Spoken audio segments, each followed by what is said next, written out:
என்ன பண்ணிட்டு இருக்கேன்னு பார்த்தீங்கன்னா, ஆயில் மசாஜ் தான் பண்ணிட்டு இருக்கேன். ஆயில் மசாஜோடைய பெனிஃபிட் பார்த்தீங்கன்னா, அவ்ளோ இருக்கு. ஃபர்ஸ்ட் ஒன் பாடி ஹீட் உங்களுக்கு கம்ப்ளீட்டா கம்மியாகும். ஸோ பாடி ஹீட் கம்ப்ளீட்டா கம்மியானாலே நம்மளுடைய உடம்புல 99% ப்ராப்ளங்கள தடுக்கலாம். செகண்ட் ஒன் பார்த்தீங்கன்னா, ஏர் ஃபால். ஏர் ஃபால் உங்களுக்கு எதனால ஆகுதுன்னு பார்த்தீங்கன்னா, பாடி ஹீட் அதிகமா இருந்தா மட்டும் தான் ஏர் ஃபால் ஆகும். ஸோ நீங்க வாரத்துல 2 முறையாச்சும் எண்ணெய் வச்சு குளிக்கும்போது என்ன ஆகும்னா, ஏர் ஃபால் ஓரளவுக்கு உங்களுடைய கண்ட்ரோல்ல தான் இருக்கும். தேர்ட் ஒன் பார்த்தீங்கன்னா, டாண்ட்ரஃப். டாண்ட்ரஃப் எதனால வருதுன்னு பார்த்தீங்கன்னா, நம்மளுடைய உடம்பு ஹீட்டா இருந்தா மட்டும் தான் டேண்ட்ரஃப் வரும். அது எப்படி வெளிப்படுத்துன்னு பார்த்தீங்கன்னா, நம்மளுடைய தலையில தான் வெளிப்படுத்தும். அதுதான் நம்மளுக்கு டேண்ட்ரஃபாக மாறுது.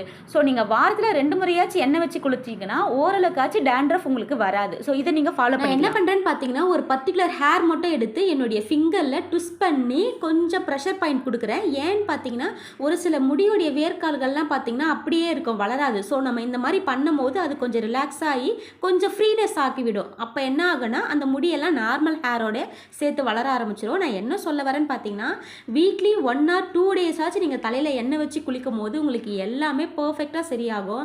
டேண்ட்ரஃப், ஏர் ஃபால், அதுக்கப்புறம் ஸ்கேல்பில் நம்மளுக்கு என்னென்ன பிரச்சனை இருக்குதோ எல்லாமே சரியாகும். மோஸ்ட்லி பாடி ஹீட்டை கம்ப்ளீட் பண்ணும். அதுக்காக தான் மோஸ்ட்லி எண்ணெய் வச்சு குளிக்கிறது. நம்ம தலையில் எண்ணெய் வச்சு குளிக்கும் போதே நீங்கள் பார்த்தீங்கன்னா கண்ணில் அவ்வளோ ஹீட் வரும். ஸோ நம்ம அது எல்லாமே கம்ப்ளீட் ஆகும் நீங்கள் எண்ணெய் வச்சு குளிக்கும் போது.